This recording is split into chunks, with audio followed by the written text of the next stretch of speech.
Hey guys, Andrew Hartman here. Today I am excited to show you guys a uh, coaches conference that I helped do in Massachusetts with my friend Sebastian Garza. Um, Due to scheduling problems, only one other coach was able to show up, and then she had to leave halfway through. So now I'm just kind of being me and Sebastian, kind of going back and forth on some ideas and stuff. And so first off, I'm uploading it for the Massachusetts coaches that weren't able to be there, and then second, for all coaches, right? For everybody who wants to kind of learn more, or at least learn our perspective and our ideas about how decathlon should work, especially for kind of new programs. I think this is a really useful video. So I'm going to, let it go. Show you guys what we talked about. As always, Zathlon here, just nice little cover. The stuff at the bottom, the YouTube and Twitter page, and Facebook is all there. So, anyways, thank you guys so much, and enjoy. Cool. All right, everyone. Welcome to the 2019 Coaches Workshop for Massachusetts Academic Decathlon. This will be released to a greater audience than simply Massachusetts. So chances are that if you're watching this, you're not from Massachusetts. But if you are, then that is awesome. If you are not, then that is also awesome. What we're going to be doing essentially is going through and I've got a PowerPoint. We've got two very great experienced coaches here who will be imparting some words of wisdom. My name is Sebastian Garza. I am the State Director for Massachusetts Academic Decathlon, as well as Connecticut and for Maryland. I am not a coach, and I have never been a coach, so I am not the number one source for coaching tips and tricks. However, these two, Andrew Hartman from Dulles High School in Texas, and Tricia London, formerly of Avon Middle High School in Massachusetts, are here to be your guides. So introduce yourselves. Hi, I'm Andrew Hartman, as you said. I competed in decathlon at Pearland High School 2007, 2008. Won a state championship there.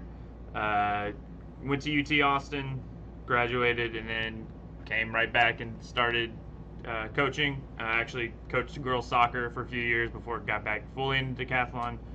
I've been coaching adults the last 5 years, and the last 2 years we won the 6A large school state championship in Texas. So looking to keep that going. So hi.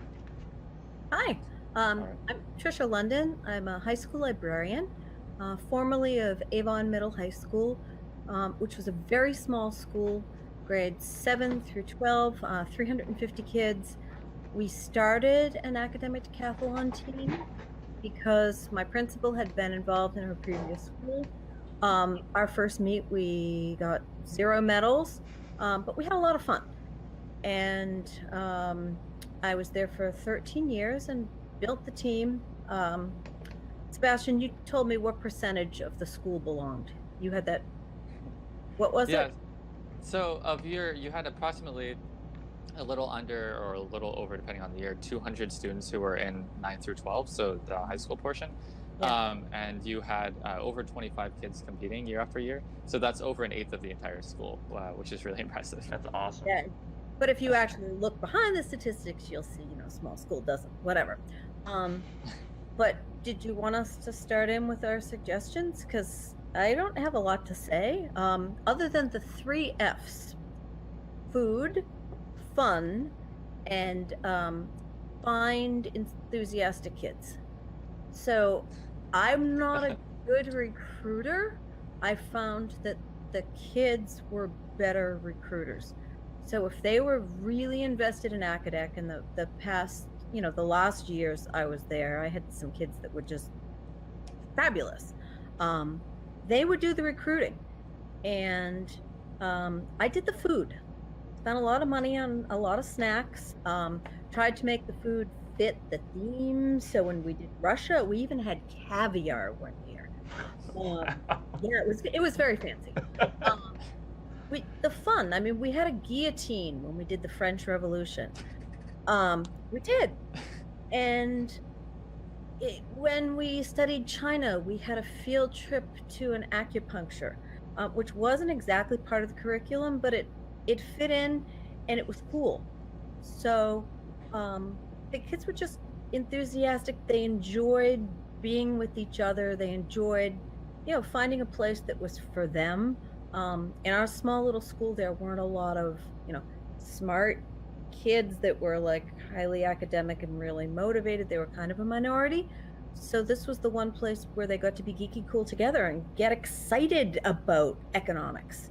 Mm-hmm. We didn't teach economics. We didn't teach a lot of this stuff. So I tried to teach a little bit. And we had lots of weird little practices during lunch where I would do a 15-minute lesson on a poem or on something to kind of feed them the information that they needed so that they could be successful. Because then when they were successful and they were earning medals, they liked it better, and then they recruited more people, and it was just kind of this lovely cycle of happiness. What did you success do? breeds success. Yeah. Mm-hmm. How do you do it? What are your tricks? So for Sab, go ahead. Sorry. I just wanted to say real quick that so recruitment and everything is actually the first thing. I just wanted to go over the agenda real quick, for our walkers to let them know exactly what we'll be going through. So first will be recruitment and retention. Then we'll be talking about coaching the objective events, and then we'll be talking about coaching the subjective events. And so recruitment and retention. So Tricia has shared some of her insight from her year's coaching, and so Andrew. Yeah.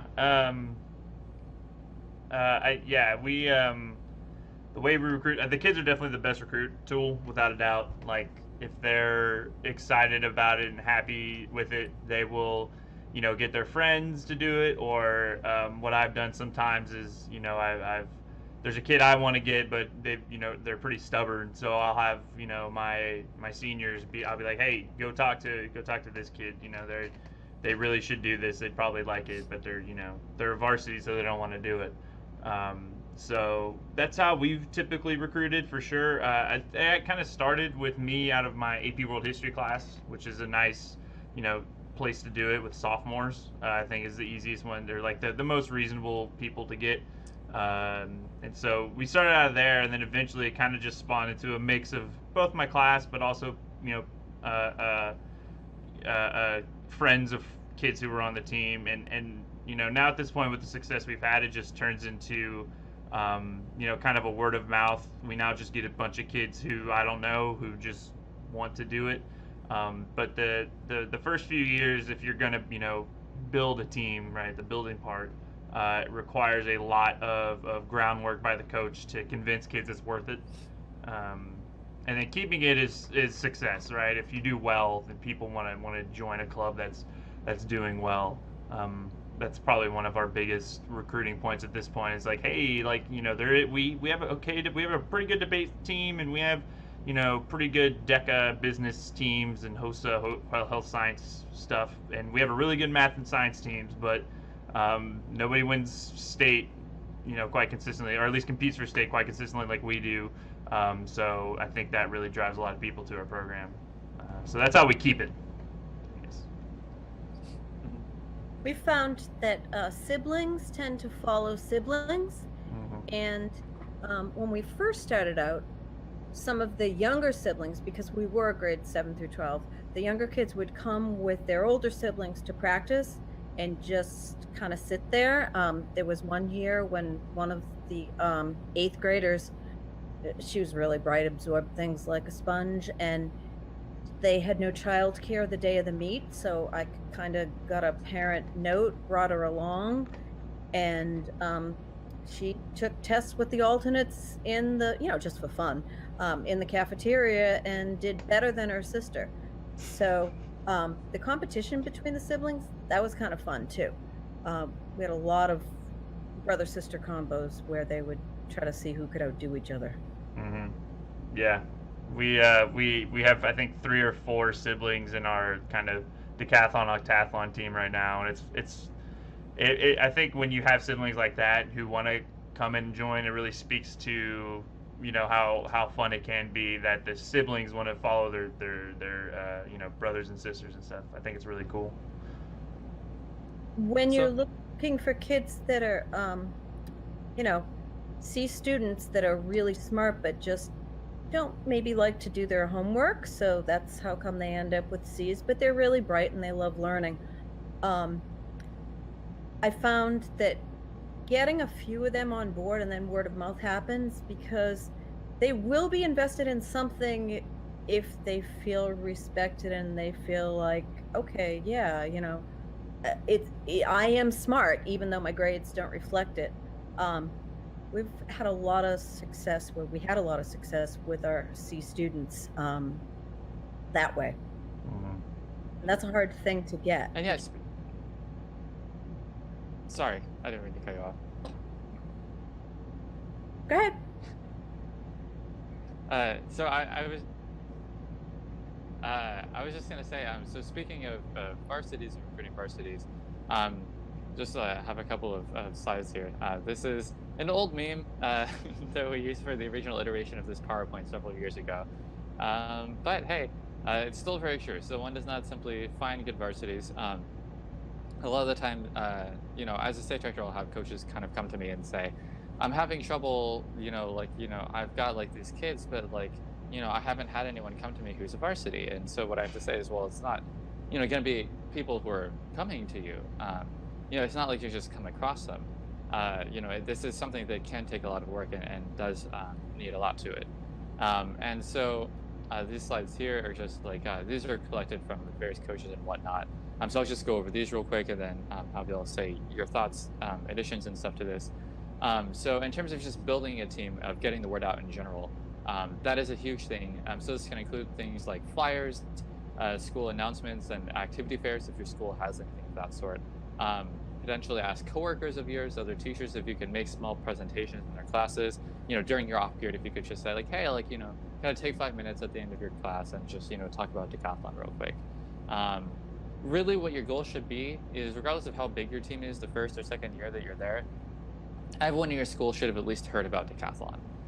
That is a really big thing because, the more people that hear about it, the more kind of like on people's minds it is. And, it's not going to be this totally alien thing that they've never heard of. Success breeds success, as you guys have touched upon already.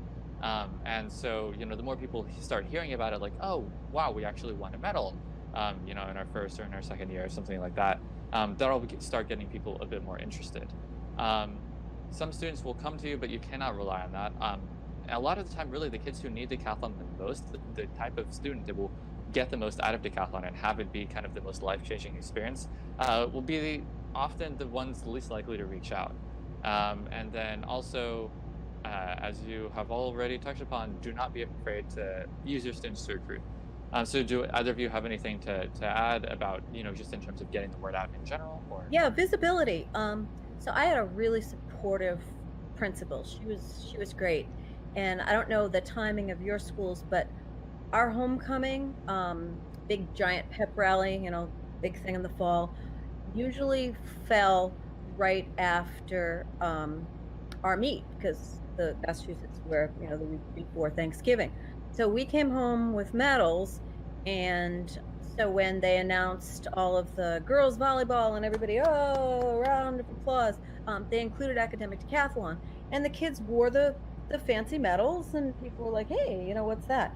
Because otherwise the general school population doesn't get to see the clink, clink, clink when Fabienne Dessalines walks by with, 5 or 6 things around her neck. So people would kind of look, it would get attention and then be like, hey, that's cool. Yeah. Yeah, in terms of flyers and school announcements, I don't know about how other schools are, but there's just so many of those that I think they kind of just drown out in terms of like nobody's gonna look at a flyer really and be like, oh, I saw a flyer, I came to this thing. But that's at our school. We have about 2,400 kids, so and tons of clubs, right? So I don't know if that's necessarily true everywhere. Activity fairs are definitely really good, especially with a thing like decathlon or we have parent teacher nights or open houses, and like showing the parents decathlon was really useful for us for sure, especially as just a resume builder. So in terms of varsities as well, I'm a former varsity. I actually did decathlon as a varsity. And as Sebastian kind of pointed out, like it was definitely life changing for me. It made me actually like studying and learning a lot when I used to just not care about it. Not that I didn't hate it. Yeah, finding those varsities, I think it is very much just you have to keep at them more than anything. The 4 to 6 varsities we've had over the last few years have been really successful. There were kids I talked to 1 to 10 times. In fact, all of our varsities this year, every single one was somebody who the first time I went to them, they were like, I don't want to do that. And I was like, okay, that's fine. And then just over the course of the year, just kept asking, be like, hey, I think you'd be really good at this thing. And so with varsities, you just can't. You're not gonna just like get them. They're not just gonna show up, and be like, oh, hey, great, this is awesome. You really have to go reach out for them, for sure, and just let them know that they're valued for their intellect somewhere, and stuff like that, because they probably don't think they're very smart with their grades, right? And so getting them to do that is really useful. But yeah, just kind of what we already said about recruiting, right? Is like food definitely helps. Like you just have a food party and people just come for the food, and then varsities love food, and then all of a sudden they're like, oh, this thing seems actually kind of cool, and these kids are actually kind of cool. So maybe I'll do this for a little bit. One other drawback for some of the, not necessarily the varsities, but the upper successful kids, some of them tended to be shy, and when they heard the words speech and they heard the words interview, it was like, no, thank you. That was me. Absolutely not. No, I'm not doing that. Maybe next year, or yeah, no. So I did a lot with the speech and the interview, again with the fun, just to be really silly. And I was a drama minor in college, and so we did a lot of fun, silly theater games, and I got them to do it, and then they felt good about themselves, and then they got other kids who maybe didn't want to do it, and yeah. Yeah, I mean, I can say from personal experience here, I was terrified of doing the speech and interview. And in Texas, there's something called the Octathlon, which is just for freshmen and sophomores who don't make the main team. And that was actually how I was recruited at the end of my freshman year. And they were like, oh, there's these tests and an essay. And me as an honors, I was like, okay, I can do tests and an essay. That's fine. And then they were like, you should do decathlon. And I was like, what's that? They said, it's the same thing, but with speech and interview. And I was horrified. But I ended up doing it. And, now I can get up in front of a large group of people and deliver a speech without even thinking it through. Probably with a bit too much confidence, because most of the time I do make a fool of myself, but I do it anyway. So that's, yeah. And that happened like through decathlon and during, like, there was a clear progression throughout my high school career. Yeah. So, just on the topic of varsity recruitment now, for the slide, some things that I've heard from coaches in the past, you can look at things like PSAT, SAT, or ACT scores as indicators for people who might be good test takers or are definitely very intelligent. But then if you look at these students' transcripts, things like that, you might see that they're getting C's or D's in AP classes. And a lot of the time, if you talk to teachers of AP or pre-AP subjects, then you will see that there are these students who are very intelligent, but who a lot of the time just do not put in the effort, do not do their homework, things of that sort. Those generally recognized as intelligent but underperforming. Those are a lot of the time, the type of varsity that can get the most out of the program. And of course, it is not only those types of varsities or these types of students who are capable of getting anything out of it. But a lot of the time, that's where a lot of the major success stories have been. The thing about varsities is there's so many various success stories, from across the years, from across the country.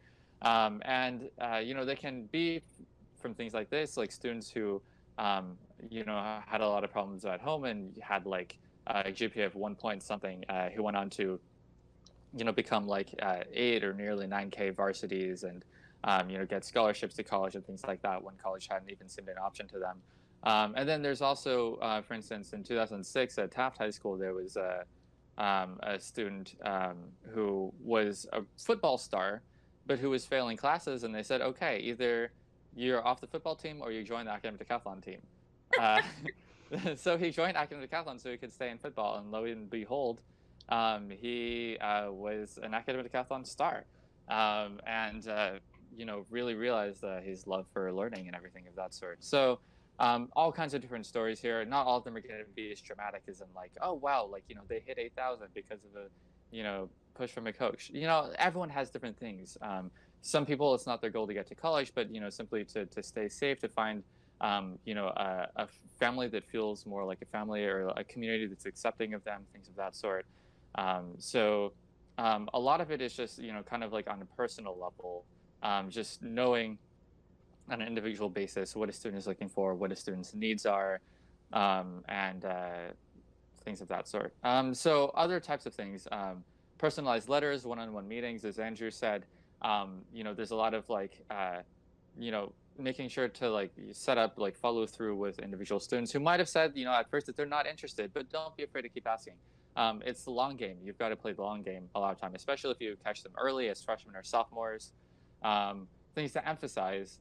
ACDEC is unique in that it's made for students like you. A lot of time varsities or C-average students will feel very left out of things like this because they think, oh, this is for the overachieving, successful kids. But that's not inherently true. It's definitely not with ACDEC. Sebastian, when you say catch them early, can we also talk about the fact that you can catch them late? The day before the roster has to be submitted to Sebastian, and you don't have a full complement of the team, and so you go looking for the upperclassmen who have taken advanced math, the senior that might be taking calculus now with the terrible grades.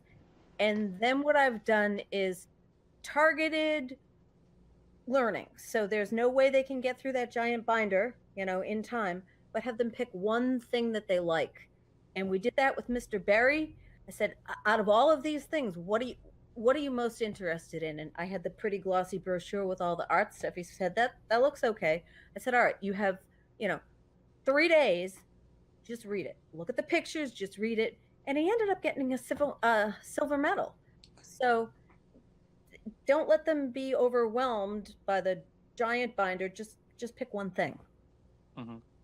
Yeah. When coming in late like that, sometimes that is definitely a good strategy. And so we'll talk also a little bit later about, in terms of being able, the specific ways to motivate students and things of that sort.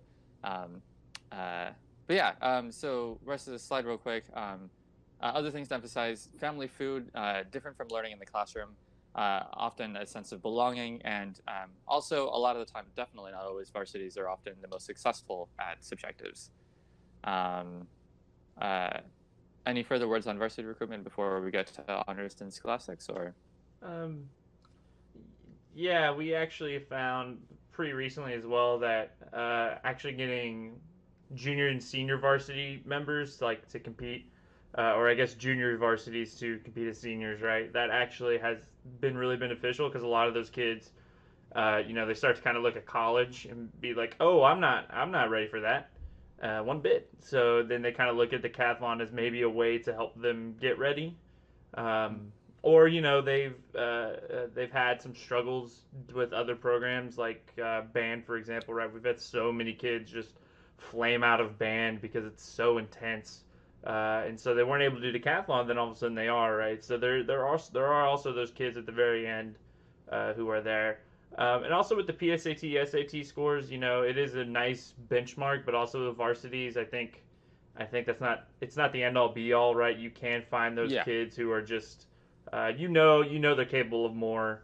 There's a couple of kids in our team this year who I would not have recruited if I had seen their, SAT scores, but they're phenomenal decathletes, right? So, I think it's definitely kind of a mix and match thing on that. There's also kind of a feel, I kind of made a joke is like it's kind of similar to the quarterback face, right? Some people just have the decathlon look, right? Some people just have the look of like somebody who'd probably like decathlon, right? They, you just get a feel for your students that you teach, even if they don't read, your homework and do your homework and stuff. You're like, they might like this thing though. This might be better.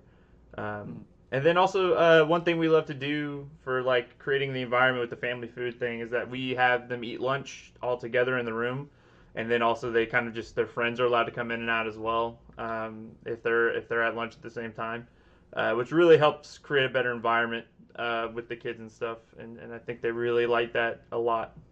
So yeah. We did the lunch thing too, learning lunches. So I'd have a handout, I'd have just, 3 or 4 slides, just trying to teach them a little something. Mm-hmm. Yeah, real quick about the PSAT, SAT thing.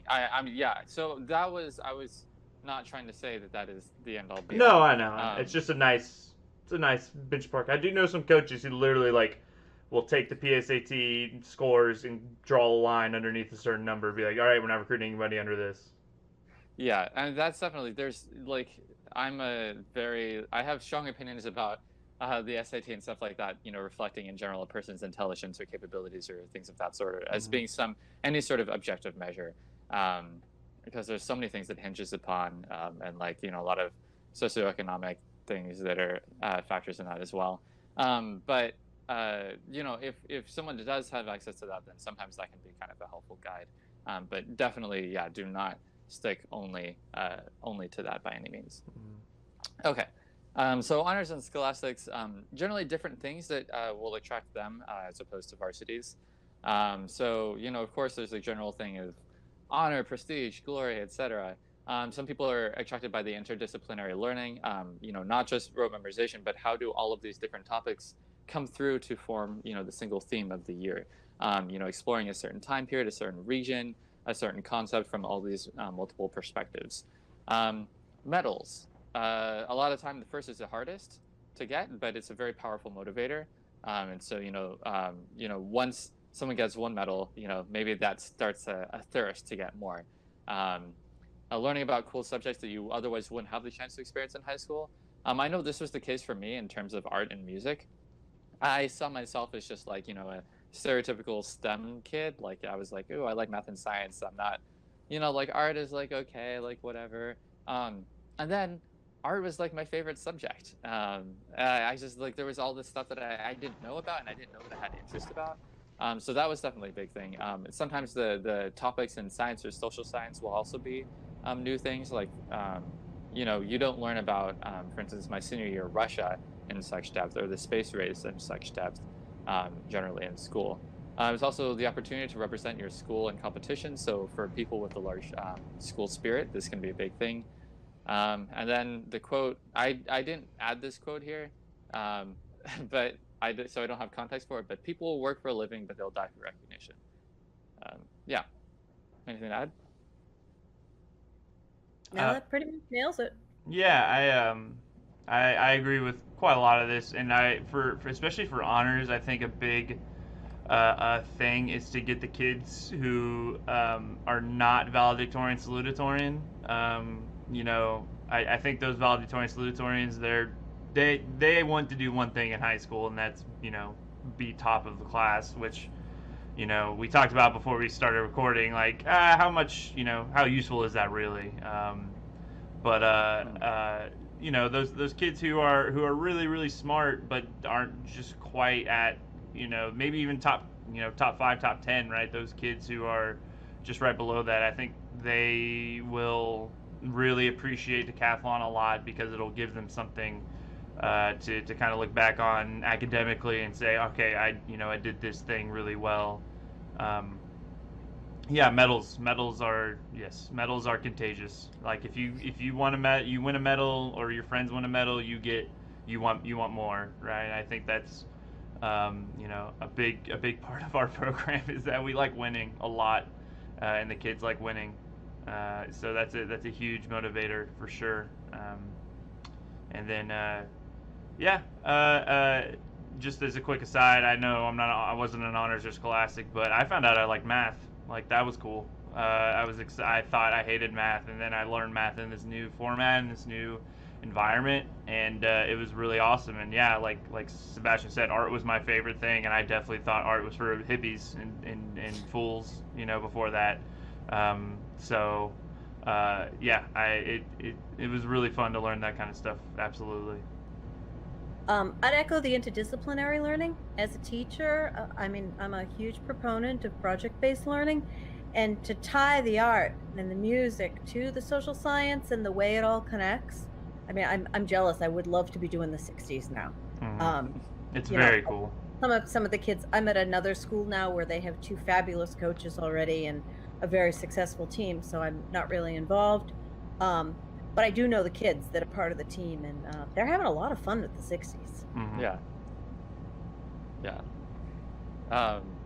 Yeah. So also, you know, in terms of just recruitment, like going back to earlier, you know, the theme a lot of the time, the general overall topic for that year can sometimes be a huge selling point. So I know a lot of people were really excited about the 60s. And, you know I was really excited about Russia. Actually, I remember the day before the topics came out, before my senior year, I was talking to someone who had been involved with decathlon in the past, and I was like, do you think that you're going to do it next year? And he said, only if the topic is like, I don't know, Soviet Russia or something. And then it was literally Russia. And then get this, he didn't do it. So terrible. For the Russian year, I had at graduation given a speech, and we always give the coaches medal as part of graduation in Avon. And so I told them, and you know, all the parents and all the siblings there, what the theme was, that it was going to be Russia. And Brian's brother had been graduating, and he was sitting in the audience for graduation. He was like, oh, okay, maybe that sounds good. I was subbing for his class the second day of school, and there he wrote that he had just read what was the novel that year? Dr. Zhivago. Dr. Zhivago. So within 5 minutes after having read that, I went in, I found him in his next class, and I pretty much told him he needed to join. And he was like, yeah, I kind of heard about it. I heard you talk at graduation. And he was one of our most successful kids that year. He had a blast. So sometimes awesome. things just come together. Yeah, exactly. So before we move on a bit, do we have any words on recruiting scholastics in particular? Or I know a lot of times that's kind of like the overlooked bracket. But you know, have either of you found any specific ways to recruit scholastics? Do they generally come in with honors? Is it like a mix between honors type stuff and varsity type stuff, or? Yeah, I feel like I can't really speak to this that well because our school is kind of an exception where we're just super competitive. So a lot of our scholastics were just barely scholastics, you know, almost any other school are honors. But you know, I think it kind of applies to what I was saying with the non-top 10 honors kind of kids, right? The idea that like, hey, most scholastics probably worked pretty hard in high school, or at least decently hard, and didn't get any academic recognition. And so, for example, Sam last year, one of our students who ended up placing first in the state and in our division, he was really craving somebody to know that he was just as smart as the smartest kids in our school. And this was a place for him to do it because he wasn't going to be able to do it in the classroom because, like, you know, by the time he's a junior senior, that's kind of already out the window. And you know, and so he proved it. He kind of proved it out on the field, so to speak, right? By, you know, not only being, you know, one of the top scholastics in the state. I think, you know, he beat most honors as well. So there's definitely that idea of like showing these kids that hey, you're smarter than you're more than just a number, and you're smarter than that number. And then you can also get those varsity style scholastics who are just barely scholastics, but you know, they're just so wily and energetic that they'll fight for their spot and stuff. So yeah, it's a little bit of mix of both. I do know that there are a lot of schools that really struggle with scholastic recruiting just because a lot of times the scholastics are the kids who work just as hard as the honors, but just, you know, maybe aren't quite there in the kind of, you know, PSAT, SAT style or sense of it, and so they don't quite, you know, carry the weight that the honors or even the varsities might. So I do know it can be a struggle for some places for sure. My best recruiting techniques for scholastics was our team captains, because they're the ones that are in classes with these kids. They know, you know, what they can do, and they know how smart they are. And, you know, Brooke and Fabian, Katie, they knew how to get the kids to join. So just again, have the kids help with recruiting, particularly for that middle bracket. Yeah. All right. So moving on a bit into more of the coaching and motivating type of thing. So now that we're past recruitment, and I mean recruitment never really stops, I suppose. But moving past that topic for now and more into developing a team culture. One of the biggest things in order to find success in a team is to develop a team culture, to have everyone feeling like a community, like they're part of something instead of just a lot of individuals who happen to go to the same place and take the same tests on a given day. Again, students are often the best recruiters, but also often the best motivators. However, coaches should be seen in general as more than just facilitators and sponsors. There's also a responsibility to coach, to create a team dynamic from all these disparate individual personalities. And also always remember that Academic Decathlon is more than just a competition or a series of competitions. It's also community. So things that help a lot are things like frequent meetings and practices, at least once a week as a bare minimum, to really get people to start to gel together and see themselves as a community, to see themselves as a group of kids who have fun together. This will lead to things like commitment to their teammates, not wanting to let them down, things like that. So they're going to study hard to not let down the team. And then other students will want to be a part of that experience as well, which will, lead to more recruitment and, goes back to the idea of success breeds success. Yeah. One of the reasons I really loved coaching was finding those kids that maybe didn't play soccer, that maybe, weren't part of a swim team, that really hadn't been part of a team before, and having them, find a place where they belonged. And I found that even with some of these kids that were maybe a little quirky, the team members, they were very kind, and they put up with a lot sometimes, because we did have some quirky kids throughout the years.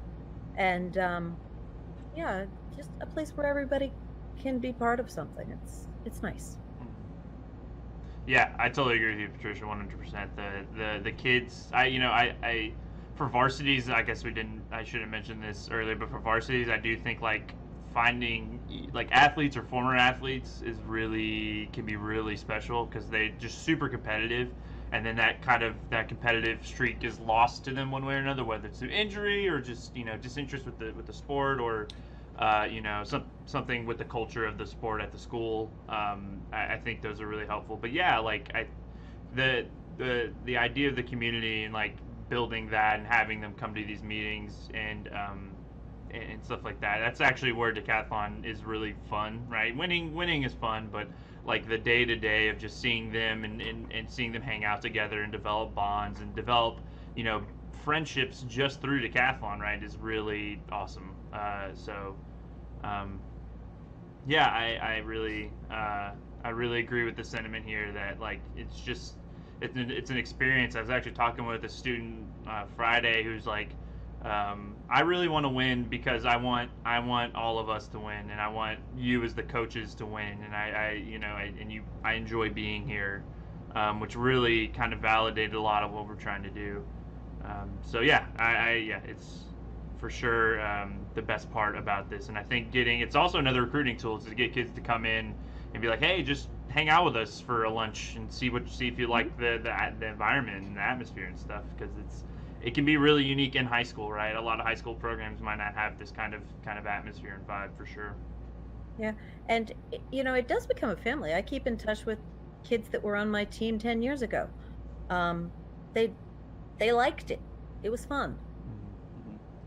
Yeah, I mean, and decathlon is such a community, not even necessarily just amongst the team, but I've met so many of my closest friends from decathlon, from other schools, even other states, things like that. And of course, I'm probably an outlier in terms of how involved I am with the community in general, but I know tons of people who just find really great friends.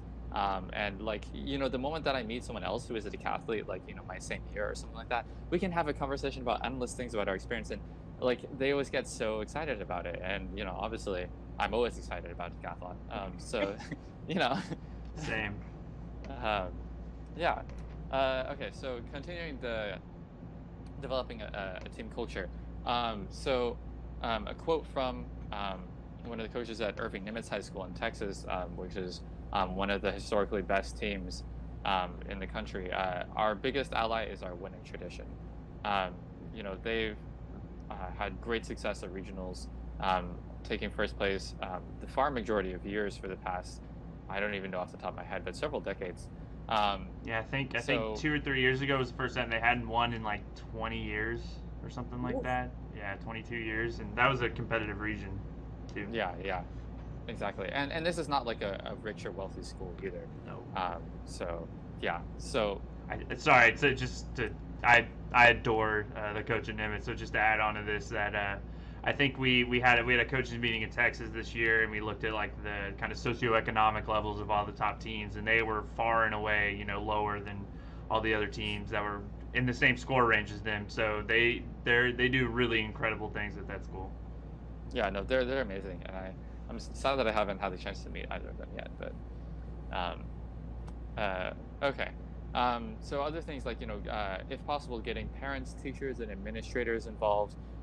This can kind of this is something that can help breed more success. Just like getting more recognition, getting your success out there, whether it's little successes like winning a medal at a competition, or maybe winning one of the top places at the competition as a team, then you can start getting more resources, getting more privileges and things of that sort to really help your team do better and more successfully. Can you add in community members, because we were very lucky in Avon to have a gentleman who he said, in high school I was smart, I didn't play basketball, so I didn't get that letter jacket like everybody else. And he said, I want your team to have, we didn't have jackets, we had sweatshirts, but we had some really nice fancy sweatshirts. Mr. Davey every year would come to us, and he would pay for sweatshirts for our students, and we looked spiffy. So again, it's recognition around the school, and those are some great hoodies. I still have them. Yeah, I love seeing Avon's hoodies every year. And the kids, they decorated them too. They designed them, and we had little what colors and what themes, and yeah. Hoodies are the best decathlon apparel. It's not even close.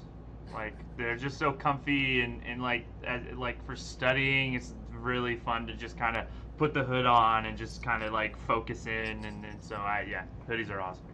That's really cool. For the Civil War, it was most likely to secede, huh? But bumping. Yeah. That was in Massachusetts, really? Should be least likely. I love that. Yeah. So definitely community members as well. Just like, you can find so many opportunities and resources for people everywhere. It's just always good to keep an eye out for opportunities and things of that sort. Just a general atmosphere of friendly competition. So ideally, students should push each other, motivate each other with prizes, individual and team goal setting. This is another important thing. So, just saying like, okay, I want our team to do good, like, isn't necessarily going to get very far. It really helps to have, specific goals, like, high goals, but also still realistic and achievable, to really help encourage and motivate kids. And this can include things on a team level, like, I want us to hit 40,000 points this year. Or it can also just be, or a combination of with working with individual students, maybe having one-on-one meetings. What do you think you're capable of? And push them, show them that you believe in them, things of that sort.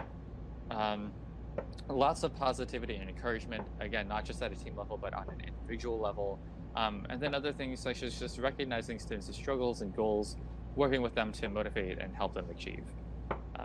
I think that's a really big thing, because so much of coaching really just is, being a motivational thing. And, not just with decathlon, but I think with a lot of other sports as well. It's just getting and convincing them to work hard and that they are capable of a lot of the time more than what they think that they are. So that, Seb, I think at this time I want to share my screen. I think it's probably the most appropriate place to do that. So let's go here. So in terms of like the kind of internal competition thing that we do, or that you're talking about, we formalized that in terms of like we've made the idea of like competing with each other and actual like that's how our program works, right? And so these are all the different quizzes that we've taken throughout the year. Well, this is just for art. And so we kind of highlight the top people each day. We just started giving them stickers. So we announced during class, say, hey, all right, top people are, you know, Victoria, Matthew, Sophie, and then they come up and get stickers, which is really, it sounds so corny and cheesy, but it's absolutely a blast. And so they have a, you know, kind of a written out schedule every day, where they're supposed to read a certain amount every day, and then they come in and quiz the next day. So that really helps push us forward. And if anybody's ever heard me talk about this is our bread and butter, right? This is why we're so successful. But yeah, so yeah, I completely agree with you know, the idea of the students pushing each other and creating just a bunch of different ways for people to find a motivation to do well in decathlon, whether it is individual recognition in the team, whether it is you know, just a personal feeling of success, whether it is a personal success with medals, whether it is just competing with their best friend. You know, I think there's a lot of different ways for people to feel motivated to do well in this. And yeah, I think it's really fun to see them smack talk each other when one beats the other, or when there's like a huge upset, right? Whenever somebody that, you know, we don't usually see in the top three gets a top three overall for the day, and everybody's like, oh, and it's real fun. For sure. That's great. Yeah, so I think you know, one big thing here that I would like to emphasize is again, you know, this concept of you know, the coaches are more than just facilitators and sponsors, that there is a responsibility to be more of a coach.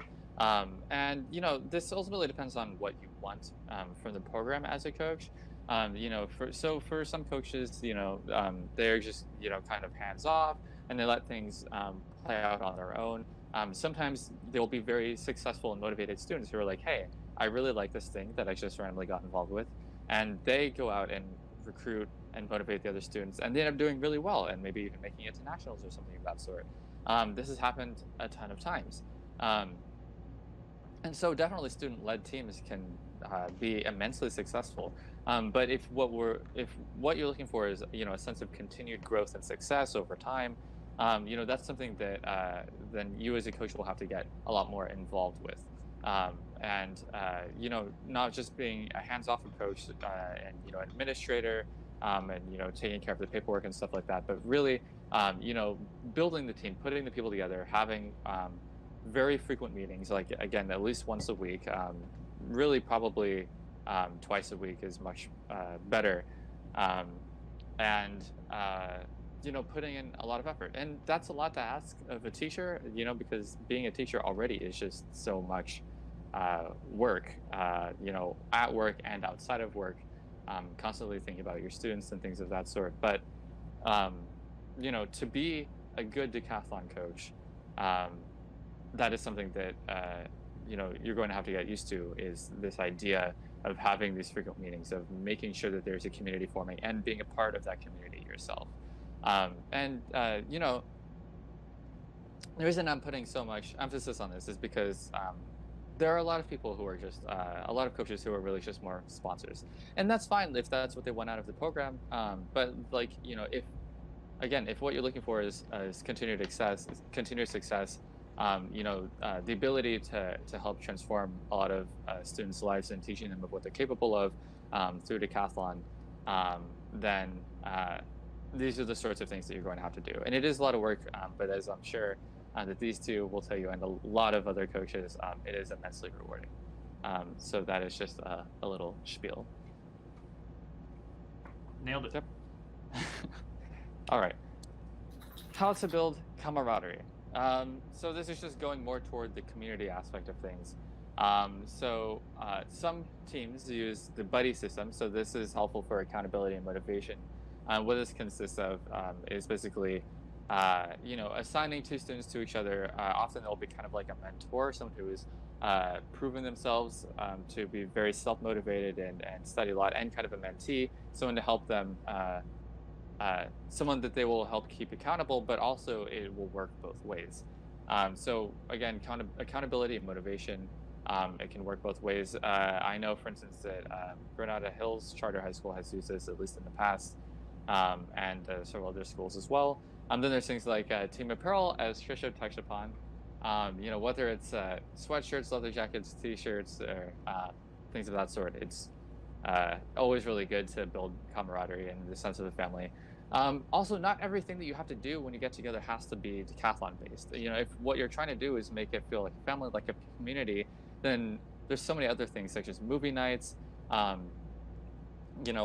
having practice sessions at students' homes.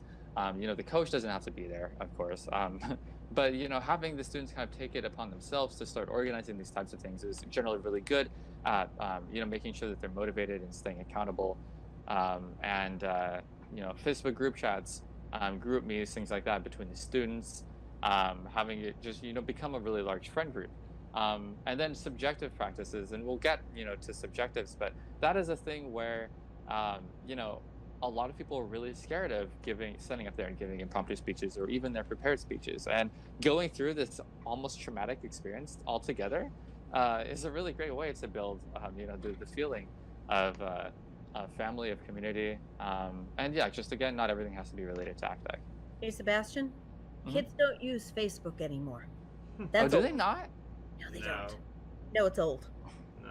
Really? No. No, they but don't. but they would Snapchat little bits of each other's speeches back and forth. They were kind of funny. Why not? I mean, I use them all for different purposes, but whatever. My age is showing. Well, thank know, you really. for correcting me. Yeah, it's Snapchat and Instagram. I will also say that the base of this is my excuse. The base of this PowerPoint was created by someone who was not me 3 years ago. Wow, so really? by another member of Massachusetts Academic Decathlon's team, Eric Yang. Wow, back you then- named him. I didn't think you'd name him, and you throwing people under the bus. Well, no, this is 3 years ago, so he is justified.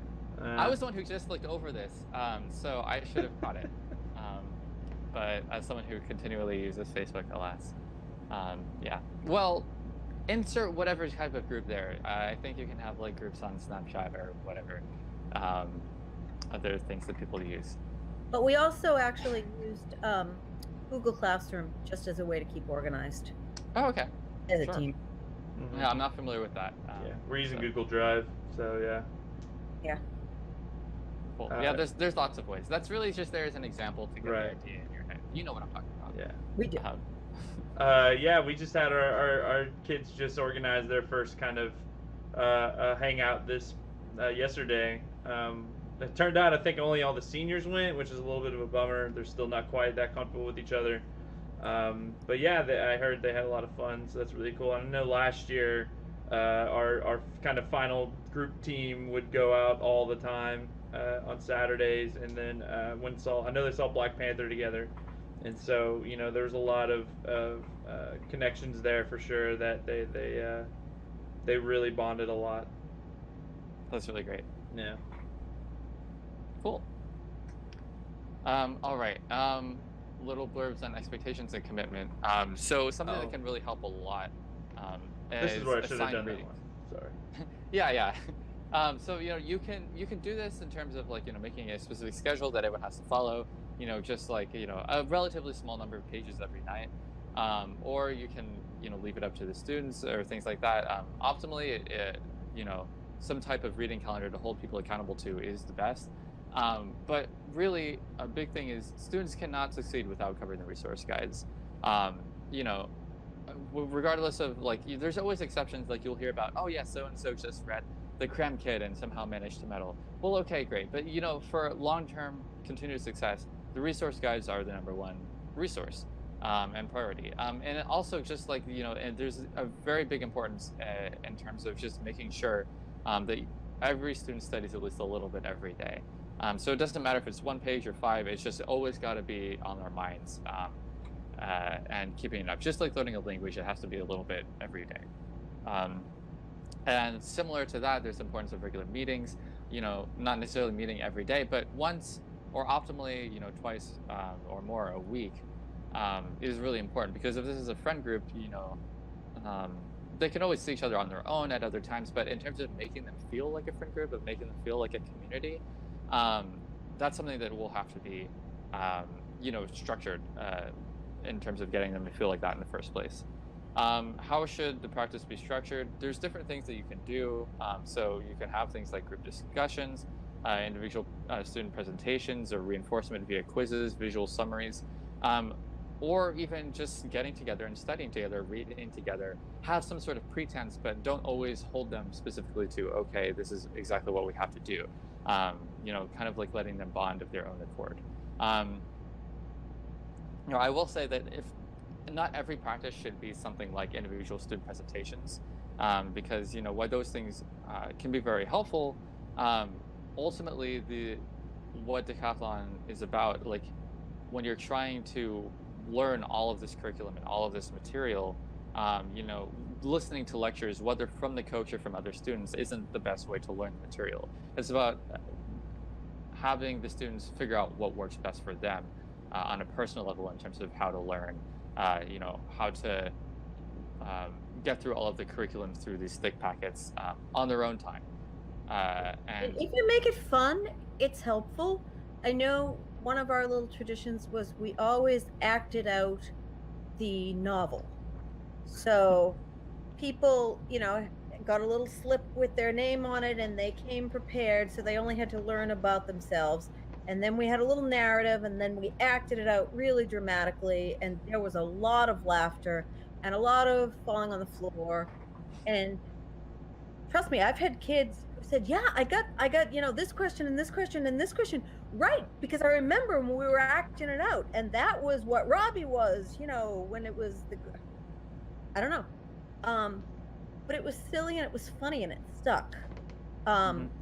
We used to play ball in the library, where I taped little questions to a soccer ball, so we would throw it at each other, and where your hand hit, you would pull that question off. And so always just one little something that was silly and fun as part of the practice to make it interesting. Spice it up. I agree that those can be like things like that can really help them stick for sure, and make them be useful. I am very much a kind of I'm very strict on the idea of like me as the coach not really getting involved with the learning. But we're at like the level we're at now. I think that's where we need to be, because it is so dense. But like if you are starting out, or like if you're just looking, if it's not like, hey, we want to go get 50,000 points and chase a national championship and stuff, I think it's really useful to do those kind of things group wise, where it's like, hey, let's go over, especially this year, right, with the novel being a play, right? That would be an amazing thing to do, is to have the kids act out Rosencrantz and Guildenstern are dead, right? If you're starting out, or just getting there, and wanting to go to state and do really well, that stuff is a blast. I agree with the idea of lectures. It's not the best way, just because it's so much. And the thing with decathlon compared to other classes is that, for classes, for the most part, they're trying to learn something for the next 2 to 3 weeks and then move on to something else until the midterm, until the final. But at that point, you give them a huge review packet, and it's fine. Whereas decathlon, there's no structure with that, right? It's just like, hey, at some point in January, you have to learn all 800 of these pages. And so, you can't just do that in 2 weeks or even a month, right? So it involves a lot of things like reinforcement. We'll do stuff where they were supposed to have read something a month ago. It's like, hey, remember that art thing y'all read? Okay, well, we're gonna quiz on it right now, and they're gonna do terrible on it, but they're gonna, at least it's gonna jog their brain a little bit. And I think the idea of like telling the students, hey, go read this on your own. I just, they're great kids, but I don't know how trustworthy they are to just go out and do it on their own. So I do agree with that idea that like you need that structure, which I kind of showed, right, with our schedule and stuff, and so I again, just for where we're at our level and what we're trying to achieve, that stuff is just really hard to get into. But again, like if you're starting out and just want to have fun with it, those are definitely ways to make it a really good environment and like something that they learn, like kind of a double whammy of really good stuff. Yeah, yeah. No, honestly, I see a lot of benefits to either like having a strict reading schedule or kind of I as someone who has never witnessed that or what that was like firsthand, the way that I did it, decathlon, and the way that it worked for me was very different and wouldn't have exactly worked with that. But I think I think that it should be a balance between holding people very accountable and making sure that they are reading everything that they should be reading, but also the students being able to find out exactly like what type of learning style works best for them, and things of that sort. But it also depends a lot upon exactly what you're trying to achieve. If you're trying to be a 50+ K team, trying to be national champions is different from trying to be a 40K team for the first time, and trying to make it to state or trying to win regionals in Massachusetts or things like that. Yeah. Yeah, and also if you're gonna start a new program and then tell the kids, all right, guess what? You're reading 8 pages a day and we're quizzing on it every day. You're not gonna have a team for very long. So yeah, that's true. You gotta really ease them into that kind of stuff for sure. And so for our watchers, could you explain like where you get these daily quizzes from? Oh yeah. So currently right now we use Demodeck for our daily quizzing, with their focus quizzes specifically. Those things they're usually, well, they're pretty good. They're the best, I guess, location for all this stuff, right? But they're questions written by kids who are paid by Demodeck, and then there's I think 40 quizzes per resource, and each is usually about 15 to 25 questions. So there's just tons of questions from the resource, and it's really useful for us to kind of see how well they read to quiz on that. And we don't quiz all the questions; we only quiz 15 per subject a day. And then we also have what we call recall quizzes, where they are supposed to, they don't have to, right? But we'll do something that they've read beforehand, and quiz that as well as part of the kind of daily competition. So, as an example, right now we're reading social science and art, and previously we had read music and economics. And so during our social science and art quizzes, we use these Decathlon mini quizzes of economics and music on top of those, and like kind of top score of all that put together is kind of the top people of the day. And so it really encourages them to go back, and either they can go back and read it if they want, or it can just be a way to reinforce that knowledge. And so that's really useful. And then when we get into having our scrimmages, right, which we have one coming up next week, right, we kind of get in their head like, hey, if you want to do well, you should probably think about either reviewing some old stuff or going forward to some stuff we haven't looked at. And so we do give them a little bit of independence with that for sure. But most of our learning is very structured, and then also very much recalling old stuff that they should hopefully know, right? So that's how we do that. Yeah, that makes sense. Do you have any suggestions for like a lot of teams, especially newer teams, but in some states, like I can say for Massachusetts, it's immensely rare for for a team up here to even be able to afford the curriculum package without struggling for it, or the resource guides without struggling for it, much less getting extra things like Demodeck quizzes and whatnot. So what would you suggest for them?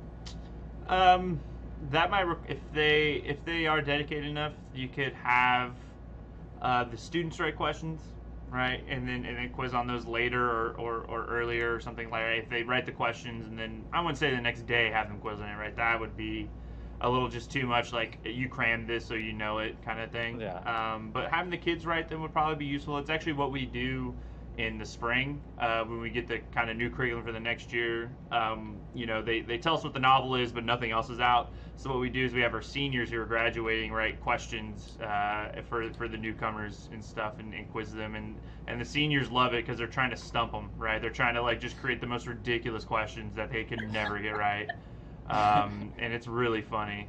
And so like I remember last year I think we had a quiz where nobody got over like a 600, and our senior was just like just gloating to all the juniors, just like, yeah, what's up? Yeah, you thought you were smart. So that's how we do it. You can have the coaches do it, as well, which I think we did that one year, and that was really taxing to write those quizzes every day. But if you have enough kids who can write, right, maybe it's, hey, 2 or 3 kids a night. All right, you 3 kids need to each write 10 questions on this set of pages, right, or these paragraphs or whatever. What I've been doing lately is going through the resource and just doing very open-ended questions for them, or not super open-ended, but just like no answer, right? No multiple choice, just kind of short answer questions. So that, because I think short answer questions tend to help memory better than multiple choice. So and giving them that to kind of go back forward and recall, or you can just use something like that as the way they learn the stuff. So the ways you can do it if you don't have the money are very much like very much DIY kind of questioning and stuff. And if you're not going to do quizzes and stuff, I really don't have an alternative. I think everything else is, the kids are not going to necessarily just do it because they want to do it. So it's tough. It's tough without that for sure. But there's ways around it. Yeah. I would say it's definitely is true that teams can be fairly successful, or in fact very successful a lot of the time without quizzing, every single day. But that is definitely something that helps. It will help any team be even better than it would be otherwise. Yeah, and more than just as a way to keep track, it's also, quizzing itself reinforces, the learning. Yeah. So it's kind of it's got 2 positives, and I think the negative is that it does lead to people cramming anyways. But if we've told them, time and time again, like, hey, if you're just gonna cram for this class, I don't know why you're here. Like, it's you're doing yourself a disservice. So hopefully they get that idea. That makes sense. All right, next slide. So in terms of picking the final team, which is relevant in terms of talking about quizzes and whatnot. So ultimately, the final team, of course, can only have 9 students. You'll often have to cut your team in preparing for regionals or for state, depending on where your school is located. So, the first thing that comes to mind for a lot of people is, well, I'll pick my team based on the practice test scores. These can be things like quizzes that happen every day in class, or also, round 1, decathlon scrimmages or other types of scrimmages that happen. But other things that are often very important to consider also things like team chemistry. How do the students get along? Who works well together? Who is the glue to hold everyone together? Are the individuals in question team players? Is there any lone wolf out there who, only wants success for himself but doesn't care about the rest of the team, even if they're scoring really high? Maybe they won't be the best choice for the team. And then also, the students in question, like, are they seniors? Are they sophomores? Are they going to have other chances to make the team in the future, or will they get experience from being on the team now and then be able to be even better next year? Is this their last chance? So and different teams have different philosophies on that. Some teams will put a senior over, other students of other grade levels because it's their last chance. But then others will put lower grade levels ahead of seniors because they'll be able to come back and do even better next year. So part of ensuring long-term success. So it really depends on exactly like, what you as a coach want to prioritize, and also the individuals in question. So it can be really tough making calls like that. But yeah. Yeah, I guess since Patricia's not here anymore, I'll pick this up.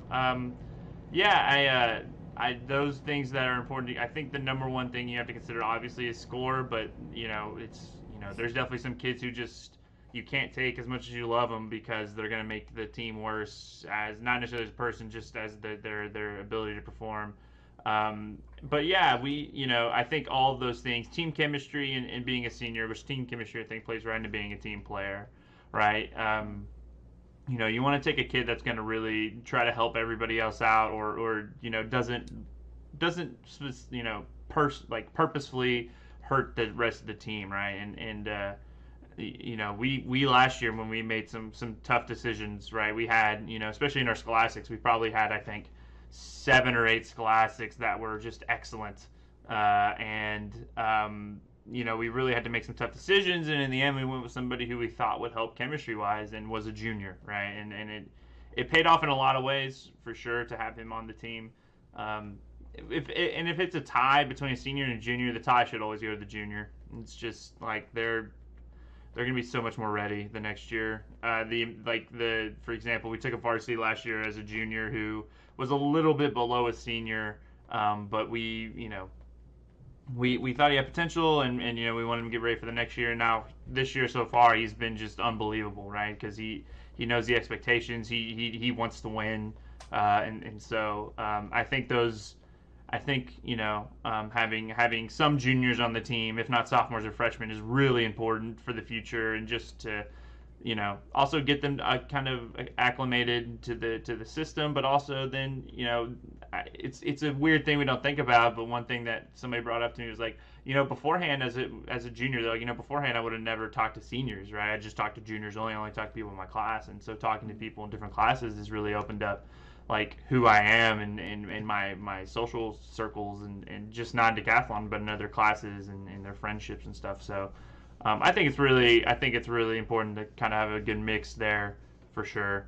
Yeah, definitely. Yeah, and if you're not trying to win a state championship, maybe you just go for chemistry for the most part, right? Obviously, scores still matter to an extent, but just get kids that are really fun to be around and really complement each other, and then you can build off of that chemistry as a way to convince other people to join over time. Is also not a bad idea. Yeah, and then a lot of the time what I've heard, for instance, something that I know Granada Hills Charter is known for is looking at the chemistry in terms of not only are they going to have a better time overall over the course of the competition, over the course of the school year, but also if everyone there likes each other and gets along really well. Maybe there's one particular individual who's kind of like the glue that holds everyone together. Even if there's one individual who doesn't score that high, but they might make everyone else score higher just by their presence being there. Yep. And so there is really a lot to consider in terms of picking a final team, and it can be really hard decisions. But I definitely think that it should definitely not just be the scores. We used to have that mentality until last year, until last year. And then last year we had some kids we thought were absolutely just great, team players and willing to do a lot for other people. And just a couple of days ago I talked to our best student coming back from last year, and she was like, yeah, without him on the team, it wouldn't have been the same. It wouldn't have been as fun, and it wouldn't have been a group of people I wanted to really hang out with and get to know more. And work harder for. So there's definitely something to be said for working hard for the teammates, because once you set that team, whenever you set it, right, they're going to be hanging out with the same 8 people for the next 2, 3, 4, 5, 6 months, whenever you set that, and so that really plays a big deal is how well they jive and how well they get along. Yeah, and so this is another question, is exactly how to move forward. So I know a lot of different teams have very different philosophies on this, but in terms of, after you pick the final team, and you have this group of 9 students, maybe 8, maybe 7, it depends. How do you move forward from there? Is it going to be, just practice for only those students? And, what happened to the students who don't make the team? In some states and in some areas, there will be maybe an octathlon competition later, like in Texas for the freshmen and sophomores. Mm-hmm. So they can go still and show their stuff. In Orange County, they have something similar to that. But then, for everyone else, some areas will let them compete as alternates. But are they meeting with the main team? Are they not? And different teams have very different, rationales as for what they do. And so I'm not convinced that there is a right way or a wrong way. What I'm used to is practicing where it's like only the main team gets together from then on. But I know, for instance, in Massachusetts, that's generally looked down upon. Yeah. So what do you say? What are your thoughts on that? Yeah, I think I really haven't quite. This is one of the gaps in our program is quite what do we do when what we do with the other people who don't make the team. For the seniors, it's pretty easy that don't make the team. Well, it's not easy, but for the seniors who don't make the team, obviously, it's like, okay, well, we're not just going to have you sit here for a semester doing nothing. So we give them, we'll probably have to, change them out, which I hate doing. It feels like we're just kind of using them and then being, oh, you didn't make it, sorry, bye. But and you're talking in your class to clarify. Yeah, correct. Class. We have a class, which I don't know how many Massachusetts schools have a class. Like one or two. Oh God. Two, yeah. Well, the seniors then, they get to go all be, second semester seniors then and not worry about anything, right? That's what second semester senior year is all about. But for that, yeah, I'm. If you're gonna practice, I think it has to be the final 9. Or not has to. I'm not gonna say that's a try and true rule, but like we just talked about this whole thing with chemistry and like building that up, and then you're gonna have a bunch of kids there who are not part of it, right? It's kind of a double. I think it hurts both ways, right? It's that the 9 can't necessarily like bond as well as they would like, right? Because they have these other kids there, and then the other kids are not like they're completely left out, like in a sense, they're not competing anymore. Why would they be there? And so I understand the idea of like, well, we're gonna keep bringing everybody in, and what happens if somebody gets sick and stuff like that. But that's why you only take 2 scores in a category is if somebody gets sick. It's not your alternate's not supposed to save you if the other kid gets sick. So I really think that and it's also kind of like for the younger kids, right? It's, hey, get ready for the next year, right? Start working on econ and math because we know what that's going to be, and start working on art and music fundamentals because chances are we know what that's going to be. And just let them get ready and stuff like that. So I think the idea behind having the alternates practice is like nice, but I just don't think it works in reality as a thing that teams should do. Mm-hmm. Yeah, I can see arguments both ways, and there's also the fact that you as a coach in Texas, there's no place for the alternates to compete. But in place, for instance, in Massachusetts, the alternates are still able to compete. They're able to come to the competition and not compete for awards or anything like that. But they're able to take the test. They're able to set personal goals and think, well, can I meet the goals that I have? So some of the teams here, after students who come from the team, they don't attend the practices anymore, or maybe they attend sometimes or things like that. So there's some practices only for the 9 and other practices where it's the whole group together. But sometimes a lot of friendships have been forged between people who make the team and people who don't. And so that's obviously why you have to consider chemistry when picking the final team, but also sometimes, like, depending on exactly how you play it, that might embitter some students and make them not want to come back the next year or things like that. For Massachusetts, when they're able to come to the competition still and do things like that, I think it works a little bit differently. But it's still very different from what I'm used to, because when I being in Texas, when I didn't make the teams, my my first 3 years of high school, I just didn't keep going anymore, but still kept in touch with the people. But I don't think my team was a normal team either, so I don't know. Yeah, that's right, with that whole alternates begin to compete thing, right? That does make that different. I even at that point though, right? I think it's just the alternates to get the idea of what a competition feels like. It's not necessarily like if they're not going to win anything, why are they going? Like if there's no at least like alternate division, right? First place. It feels shallow, and I mean, personally, if I was an alternate and I was told, okay, we still need you to come to meetings, but you can't win anything at the meets, I'd be like, I'm not doing that. Like, no, thank you. And I do think like there is the idea that like handling it poorly when you split the team up like that. Like I've done it personally as a coach. I've handled that poorly, and it's kind of bitten us in the butt later on, right? It's we kind of, with the way we look at it is that, like, hey, it's not, it's not like you guys aren't part of, it's not like you're not part of the team anymore. It's just we have the team, and then we have the people who represent the team, right? Yeah. And so the kids might not buy that for, of course, but it's something to like, I believe in, right? I don't see those other kids and like, oh, they're not part of the team anymore. It's just, hey, we have to move on by rule. We have to move on with this many people, and so we have to. And that doesn't mean the rest of your hard work is just disappears for nothing. But the it's the 9 people practice. Yeah, that's tough. I would love for us to be able to have alternates compete. That'd be awesome. Mm-hmm. I would love that. That would make the juniors, I think, way better.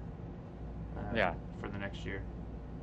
Yeah, I know that, like, for instance, some coaches in Massachusetts have said that, like, for their underclassmen or the people who will at least be returning the next year, it's a really good chance for them to, be able to get more experience and stuff like that, still go to the competitions and whatnot. But yeah, I think ultimately it's coach discretion. There's probably one way that works better than the other in a certain situation, but the situation will differ wildly depending on where the person is, and sometimes there might not be a clear answer. So yeah, absolutely. Okay. So next up, just to recap, general guidelines over recruitment and motivation. Recruiting is a contact sport. Talk about it to students in your classes. Give presentations in other classes. This is a big thing we didn't mention earlier, but display medals and trophies in your classroom if applicable. And also talk to other teachers for recommendations for students that might be good for decathlon. Maybe varsities, maybe scholastics, maybe honors. Just anyone who might seem like a good fit or a good pick. If possible, maybe try to steer toward getting ACDEC as a class. Promote it as an academic elective. Some schools have trouble finding these. Probably varies by state exactly how to do that. It depends on funding a lot of the time. It depends on past success. But if possible, that can be a really big help. And also potential use of GT or library funds for curriculum materials. Just, if you're low on funding, which I know a lot of schools in Massachusetts are. In fact, some of our teams have zero funding nowadays. So that's great. Sorry, just to go back to that last point. That's kind of mind-blowing to me, considering that, like, in Texas, right? Texas has pretty low funding for their schools, but there's nothing for that program there. That's really sad. We wrote a grant for calculators last year. We wanted some team calculators, some Inspires, those really nice ones, and so we wrote a grant for our district, and our district approved the money. So if there's stuff like that, right, where, especially if you can't buy these Dimodec materials, I think at the minimum you'll need the $200 one, the focus quizzes, which I think is $250 or $350, something like that. Something like that's good. You can charge dues, like member dues, which I hate doing, but we've done mostly for practice meets and stuff. Stuff like that. Is definitely good, but I cannot coach this as a after school activity. I just could not. I really, and I'm not trying to say don't. I'm just like the people who do that and are able to do it well. That is incredible. That is incredible that you can do that with an after school program. It's so much extra work. It is, and just trying to get the kids in there to do the stuff daily, right? Because I believe you need to do it daily, and so, like, to have the kids do that is just like, that's so difficult, In terms of the recruiting as a contact sport, I agree with all those things. It's very fun to go in. One of our favorite things to do when we go to open house and stuff, we have, like, tables set up. And, like, I just tell the kids, hey, bring every medal you have, and we fill, a huge table just with all these medals and trophies, and we're like, that's our recruiting pitch, It's awesome. It's fun to do. Especially when our, I love our debate program. I'm not trying to kind of make fun of them, but we always get confused for them all the time. Really? Yeah, it's weird. People just assume that they're the same thing. We also have this thing called DECA, which is like a business competition, a national business competition. So people always call us DECA, and so like we have good programs at both of those, but none of them won state in that sense. And so it's very fun to kind of be right next to debates. Like, hey, you should ask them if they won state. No? Oh, okay. Huh. Wow. I love goofing on them with that, for sure. That's awesome. Yeah. So continuing the general guidelines, just kind of review thing. Balance the team as much as possible. Seniors will often benefit from their having taken more advanced classes, especially in math, science, and economics. But yet underclassmen are needed to maintain and grow the program. And as we touched upon a bit earlier, this is a pretty unique opportunity to have freshmen and seniors kind of coexist and bond.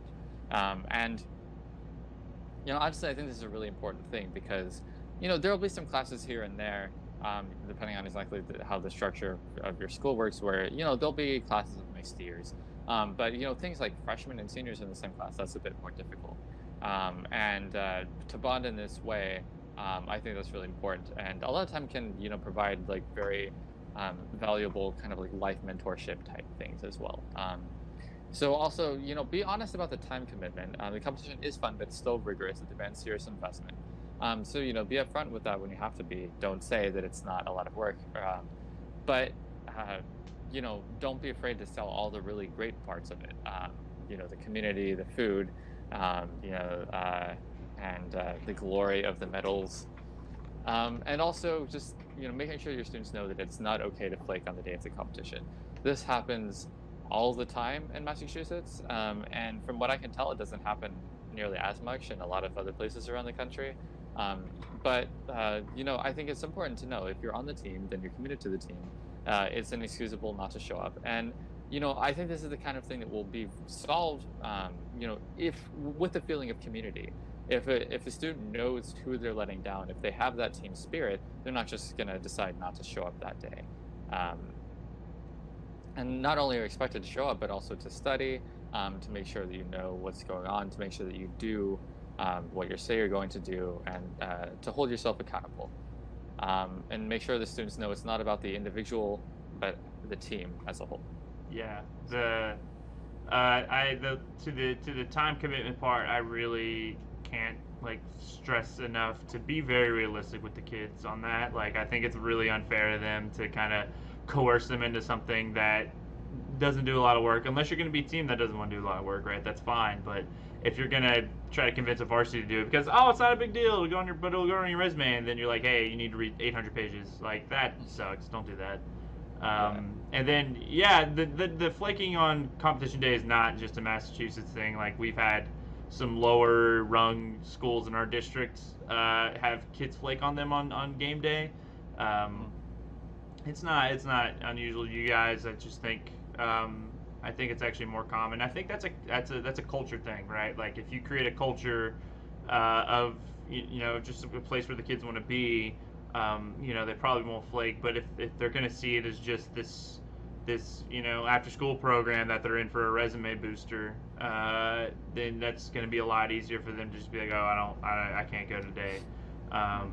So I think that's just kind of on the coach to make sure that it's hey, here's the expectations, and just keep reiterating that over and over. I remember the very first year I started coaching at Dulles. The year before I think we scored something like 29,000. The year before I started coaching, and as we got in there, the current coach the coach with me, who's the coach before me as well, she's just really reiterating to them hey, you better come to this meet tomorrow, and in fact had made going to one of the meets a major grade in our class, and I was just wait, why is that a worry? And she's yeah, they won't show up, and lucky for us, everybody has showed up to all our meets, but we hadn't established that culture yet of people just showing up and making sure they go to the meets. It's just the thing you do. You can't not do it unless you've told us beforehand, hey, I can't make this scrimmage, I got this other thing going on.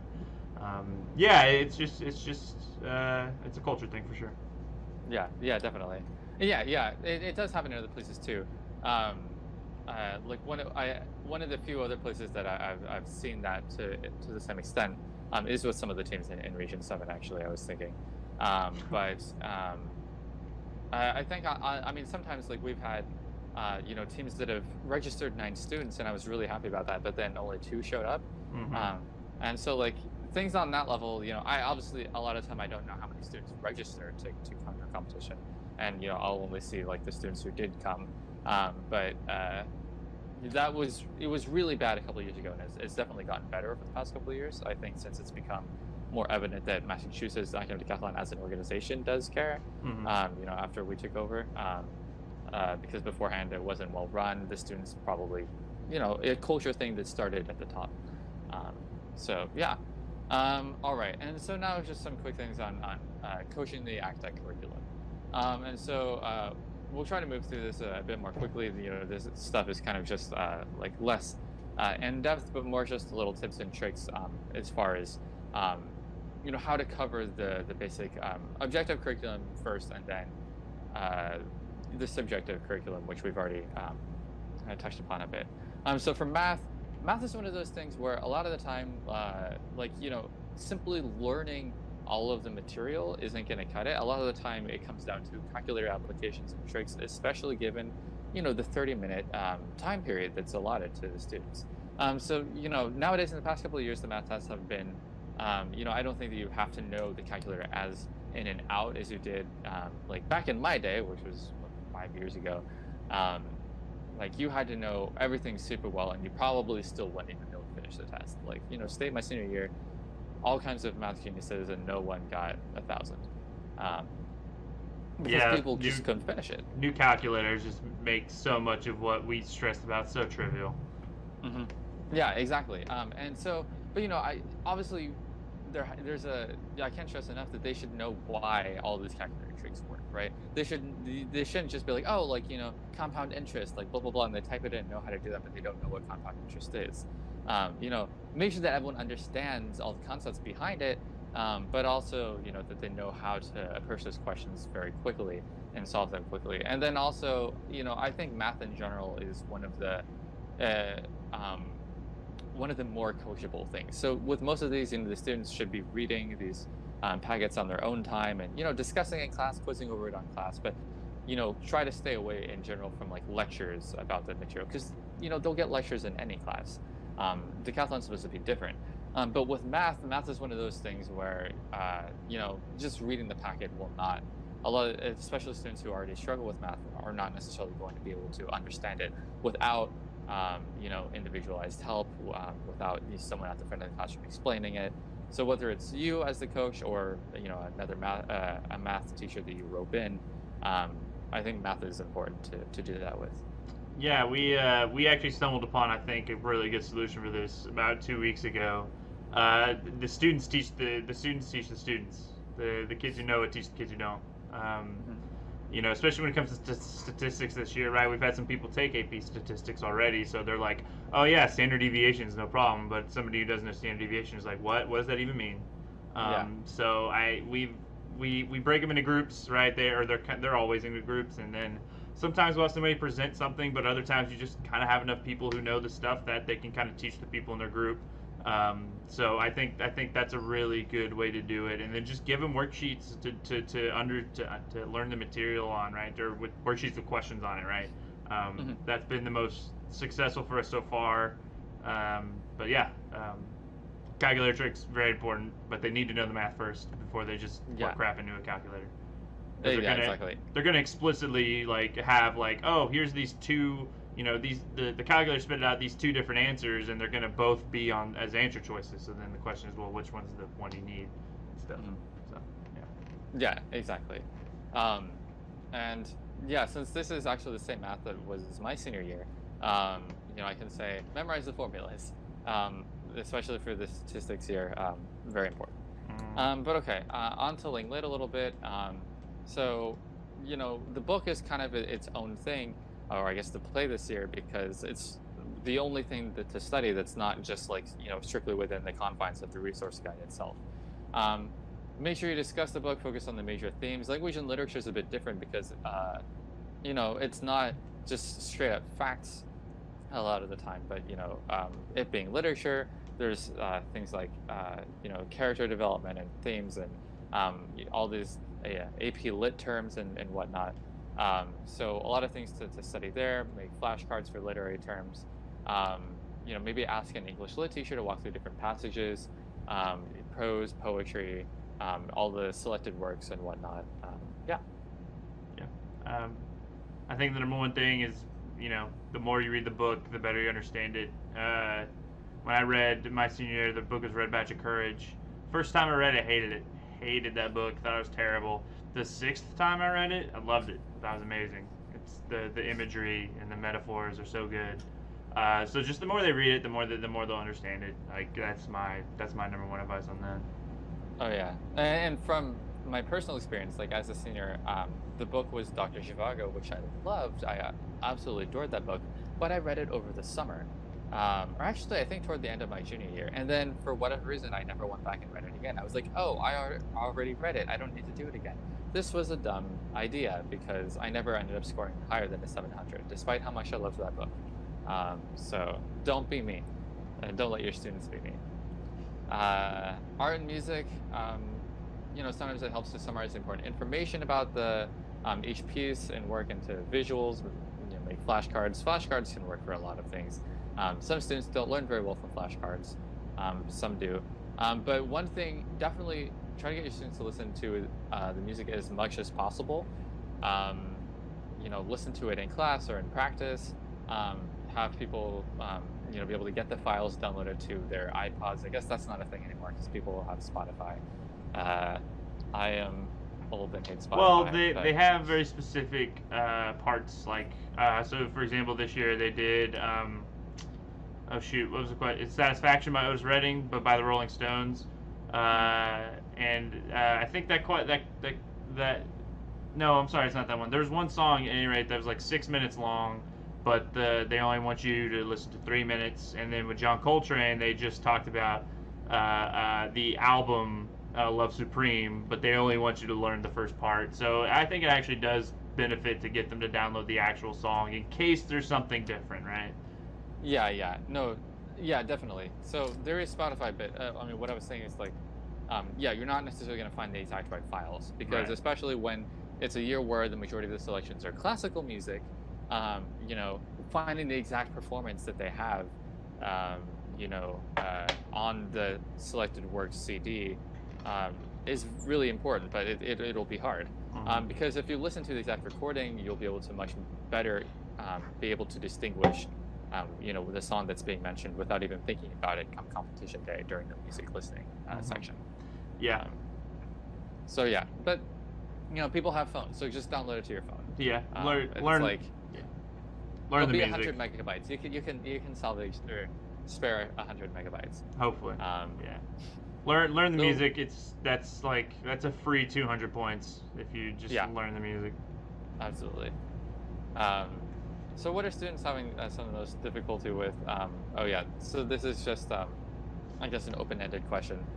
This was originally, this has been adapted from a coach's workshop and conference. So this would be where different coaches would talk about what their students have had the most trouble with in the past and things of that sort. I don't know if you have anything you want to talk about here. Yeah, my kids, our kids have a hard time balancing their lives out in general, and then we don't help. So it's I think that's again kind of a dullest thing.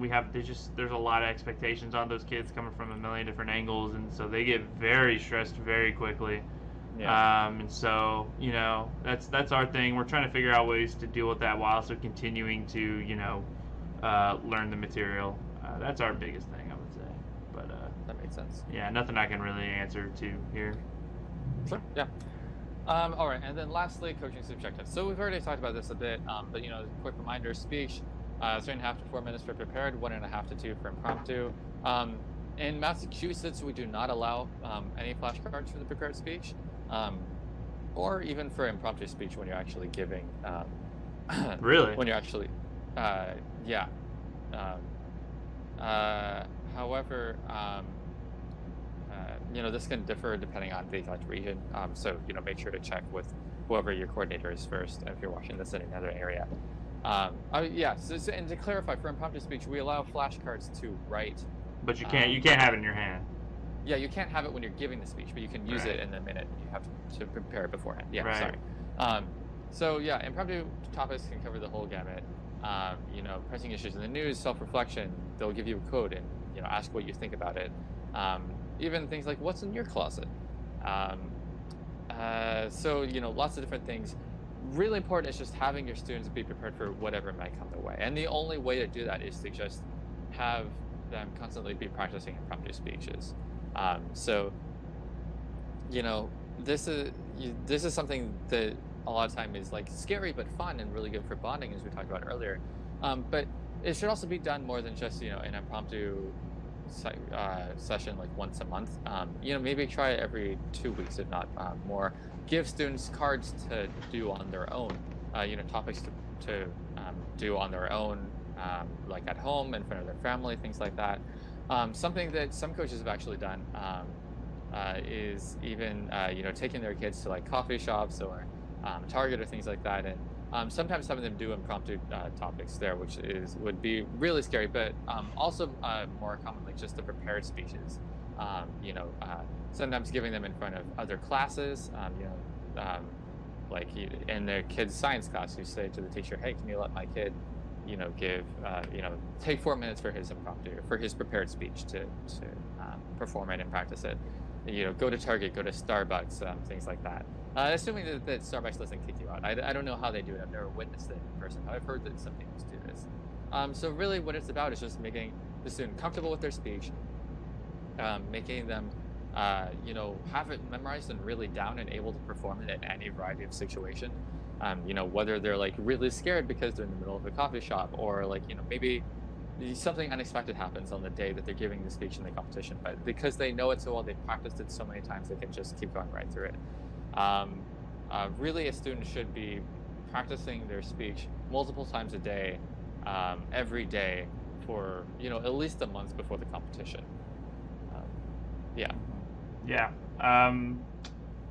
Couple, I guess. So with impromptu, we actually kind of we have a teacher at our school who I had no idea. She was a former decathlete, and she like got 1,000 in speech at state her year. And what she really got to us, I thought was brilliant, is that always make the impromptu about you, right? Always make the impromptu personal, because people can talk about themselves forever, but the biggest problem people have with impromptu is not having things to say. So always, whatever it is, make it about you personally. I think is probably the biggest piece of advice I can give on impromptu.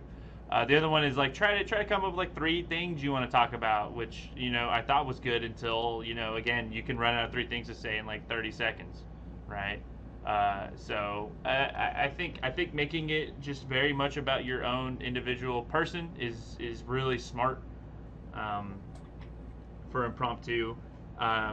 Right, I do like writing on the flashcard before you do it, just because so the thing is there, so you can at least because if it's floating around in your head, it's pretty nebulous, and you might forget something. And then for prepared, kids love to not write speeches. That's like the number one thing they like to do. You kind of have to force a lot of them to do it, especially varsities. So, it doesn't have to be controversial, but honestly, we like to start there sometimes with some of the kids who don't know what to write about, and then what we do is we kind of okay, you can't talk about this, so you can't talk about this in this way, so let's tone it down. We do a lot of editing. Don't ever let a kid go into a speech room with the first version. That's a terrible idea. We edit. We literally have in January we'll sit all the kids down, or we'll put one kid's speech up on the projector, and just all the team of 9 and me will just look at it, and we'll just dice it up. And we'll sit there for 2 hours and just stare at somebody's speech until it looks good and sounds good, and then they can start memorizing. I think giving the prepared speech every day is really good. We do what we call from my Parently days, the circle of death. I think it's a dumb name, but you every kid gets in a circle facing outwards and gives their speech all at the same time, which is really good because there's just so much noise and distraction happening that it helps them kind of get through their rhythm and stuff. And so that's really useful. Every day especially, Go ahead. Especially at nationals, because what they've had to do the past couple of years is have pipe and drip setups to where sometimes you can hear another student giving a speech at the same time as you. So yeah, I just wanted to say that is actually really helpful. Yeah, they're doing the new group speech thing. Oh yeah. Oh, and that. Yeah, you're right. Yeah, so that's actually something useful for them to do. So yeah, I found that to be really useful, and like explicitly trying to distract people during speech and like see if they break, and if they do, then they have to restart until they don't. It gets a little just way too funny at some point that we have to stop. Prepared speech is never done. Like they'll be, what I really like to do is after each meet, I like to edit something because otherwise it gets really stale and the kids just, they're kind of rote going through it. And so if we change something up, it really keeps them energetic when it comes to the speech. But that's first world problems, first decathlon world problems. It's more about like if you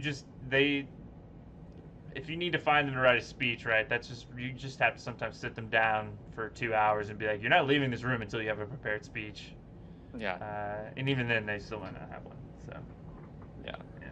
So do you have any tips in terms of being able to just say the right words in the right amount of time is one thing, but a lot of things that some students have problems with include maybe they wobble back and forth when they're giving their speech, or they do things where they talk really monotonously and don't really ever give much emotion to it, or maybe what they do instead is they overdo it, or maybe they overdo hand movements or keep them just by their sides. Like, how do you coach things like that? Very, very toughly. We, especially in interview, those things become very clear in interview more than anywhere. But if we see somebody rocking back and forth, if we see somebody with a shaky leg that just can't stop, we will stop the speech every time they do it.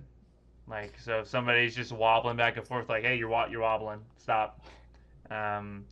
Especially in interview, I remember a few years ago in interview, what we did is we gave a kid who just couldn't stop shaking their knee. We gave him a textbook. It was like, you have to balance this on your knee. And first few times couldn't do it, and then after that it was great. We also had a kid who would answer way too slowly. Just took so much time in between the question and the answer in interview, and so we just, instead of doing that, he knew what he wanted to say, he was just trying to really gather everything at first instead of just letting it come out as it goes. So we just instituted the kind of the 1, 2, 3 rule, right? To himself, he has to be 1, 2, 3, and then give it in a proper time so it's not just really awkward. So you really have to just it becomes funny, right? When they do that stuff and everybody's in there watching, it's just no, stop, no, stop, stop, no, stop, and all the kids are just cracking up, and the kids getting mad, but now, sometimes actually mad, but usually just frustrated. Yeah. And also a lot of times I really actually, I think you can overcoach the quirks of somebody, the really cool things about people out of them, and I like to keep those going, right? We have this girl last year would talk really fast and move around a lot, and I loved her moving around. I thought it really brought a lot out of her speech, and other than slowing her down just a smidge, to be audible and understandable, we really let her keep that speed, because it brings up a good point until she purposely slows down, and so don't coach the quirks out of people with that stuff. But yeah, if you're gonna coach speech, you got to do a lot of it, and be real tough with it for sure. Yeah. And then I guess interview real quick. How do you what do you do to practice interviews, since that's a little different than speech. Yeah, we practice introduction, like coming into the room, going out of the room, that kind of stuff. Just handshakes and not being weird about it, because the kids are weird about it if they don't know how to do it. Because it's adults and they don't understand how being formal with adults works sometimes. Coaching out the weird tics and things like that, making sure those don't happen. Right, that's probably the most part of it. I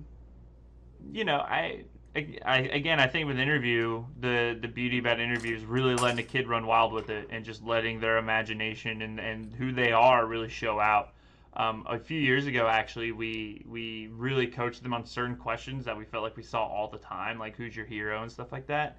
And it turned out to be it just felt canned. And so, we don't really coach interview that much. Just make sure they understand the norms, make sure they understand, how to interact with people, more so than like having them answer questions, right? And in fact, if we do have them answer questions, they're questions that don't make any sense, right? They're just like, hey, like, if what does it mean if there are 7 seagulls flying in on a Sunday? Like, just let them really kind of flow with those ideas, and then when they actually get asked real questions, they're easy, and B, they actually have some creativity to their answers. Yeah, that makes sense. Yeah. So just to go over this, for new coaches who haven't really seen what interview questions are like, there's really a wide range of questions, but it can range from academic decathlon specific things, which do happen, but aren't super common. School extracurriculars, future goals, aspirations, perception of the world, things like what is community, and at times current events. Of course, we try to generally stay away from more controversial things that get people really worked up. Yeah. There have been a couple incidents in the past, but sorry to interrupt here, but what you get one of two types of interview rooms. You either get one where they stick straight to the script. They will never diverge. They will never open up. They'll never be personable. That's not necessarily true, but they tend to not be personable. Or you get the people who never look at the script and just want to talk about what they want to talk about, or ask questions about what they want to ask questions about. And that's where you get the political ones and the ones that kind of veer off the road. And those are really hard to kind of really get back on track. In fact, it's probably something we need to practice, is like what happens when somebody just asks you, hey, how's Trump doing? That's going to be really tough.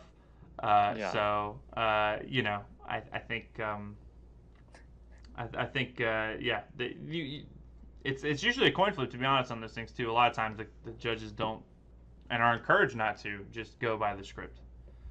Yeah, what we do in Massachusetts is we tell them to, try to in the effort to make it as objective as you can make a subjective event like this, and as fair for all the students competing in all the different rooms. Stick to the script, like pick a certain number of questions that you want to ask, and with you and the other judges in the room, like decide who's gonna ask what, or just like because you got a set of 15 questions, so maybe pick your 7 favorites. But then also, don't ask random other questions, but you can ask follow-up questions if someone says something interesting, and you want to know more about it. Then that's totally, fair and reasonable. Things like an interviewer asking or going completely off topic like that, that's definitely something that should be trained very harshly not to do. But we all know that will still happen every now and then. Yeah, it's hard to blame them if they're seeing 20 kids a day, or not necessarily, but if they're seeing like 10, 12 kids interview, they might just be getting bored and be like, all right, let's ask something else. Let's spice things up. Yeah, I mean, I've judged before, and sometimes they can get a bit, but you're not going to get through every interview question that is given to you with any student, so you can always switch between and around. Yeah, and I guess, sorry, one last thing I do want to add is that if we're talking about like beginner interviewers, right, kids who have never really interviewed before in their life, and they're always going to do, not always, but a lot of times they just do the 1-2 word answer, right, or like I want to be a doctor, I want to go to this school. To break them is really of that habit. It's tough, and you just like I think the ways we've kind of done that in the past is like, you don't want to do follow-ups because then they're going to expect follow-ups, right? Because you want them to do the follow-up themselves, right? You don't want to.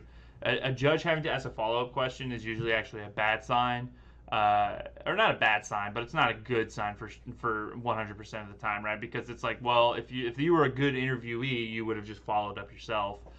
So like, giving the kids the awkward silence to like really start to like almost like therapy style, right? Just let the silence just kind of like take over everything, so that they feel like they have to say something, and then kind of going through it as a coach and being like, okay, hey, like what do you need to what we need to do here? You have to say more. That's a big thing to do as well for your starter kids who won't interview well to begin with. Yeah, no, that's a good point, actually. Yeah, like teaching them, to do like mini theses, just like, one, say the answer, then expand and analysis, and then conclusion. Yeah.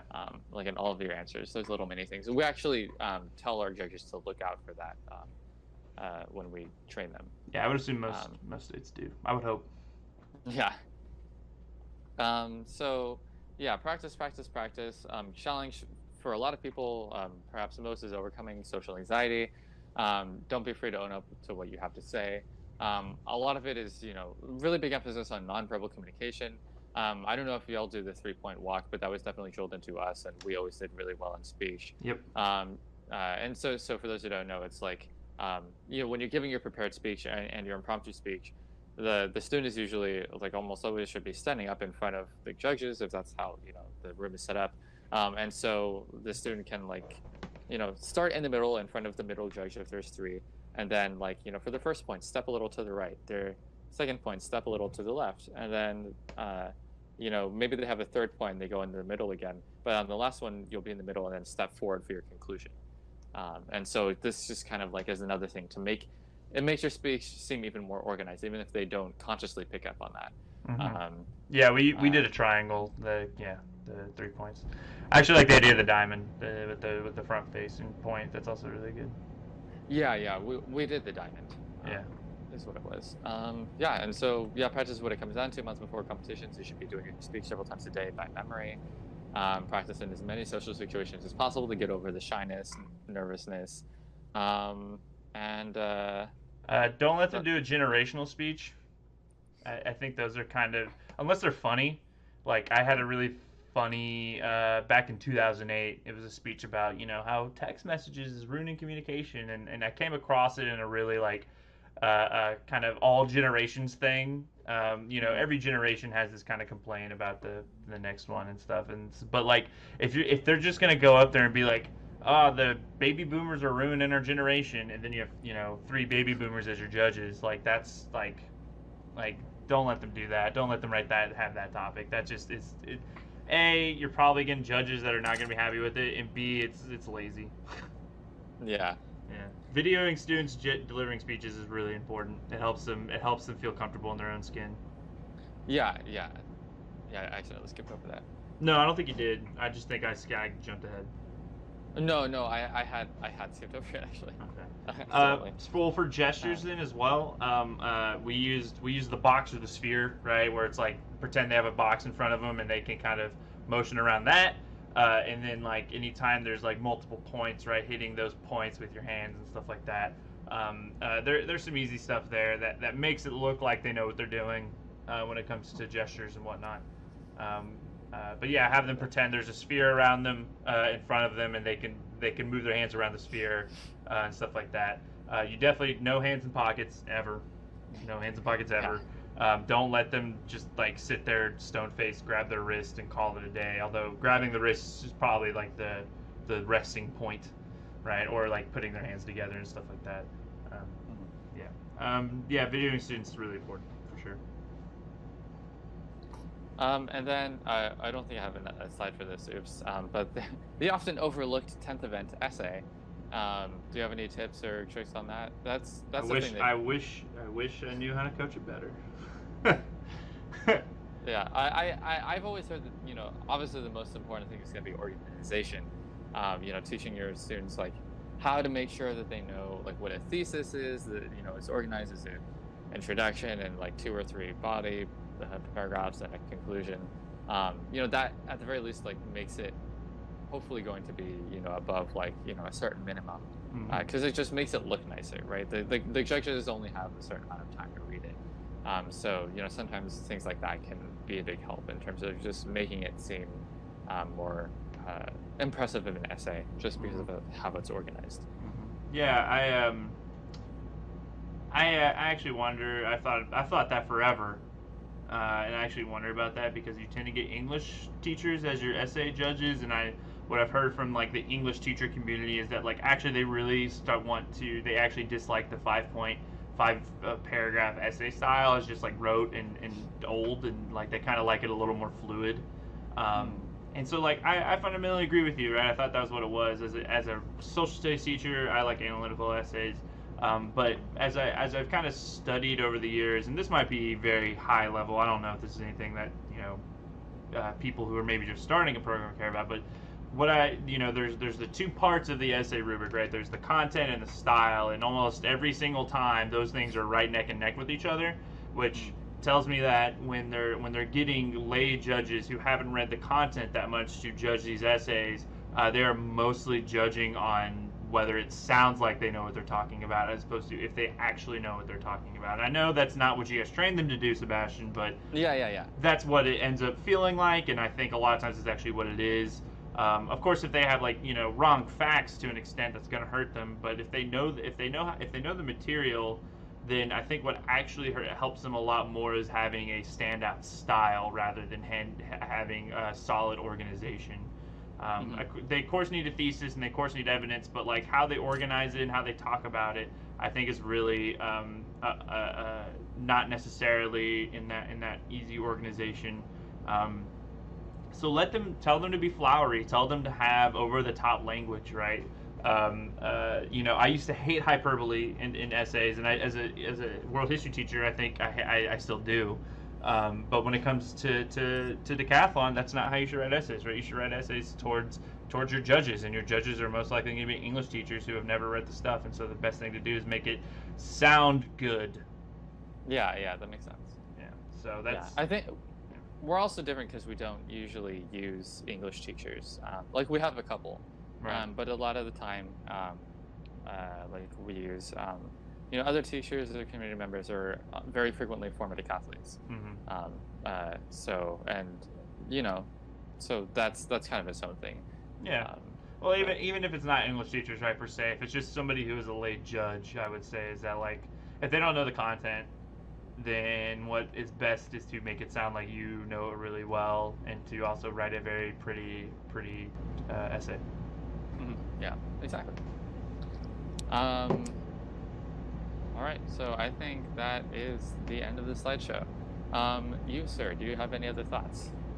No, I just decathlon's really awesome, and if there are any new coaches here or who watch this who are motivated to do this, you can change some kids' lives for sure. Me as a person, my life was changed, but then I could probably talk to you.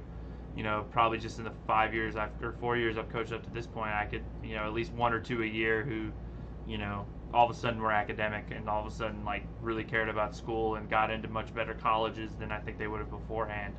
And so like I think it's really, really worth it to make this something that you take seriously, because if you take it seriously, the kids take it seriously.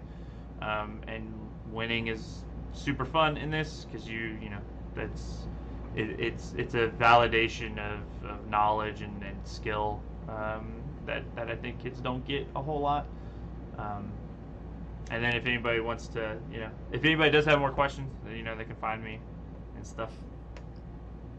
Yeah, and of course, for my coaches in Massachusetts, I am always available for questions as well. Thank you so much for joining us. I say us, even though I'm the only other one here currently. Thank you to Tricia, who was in the call earlier. Thank you for watching, and welcome to the decathlon community if you're a new coach. All right.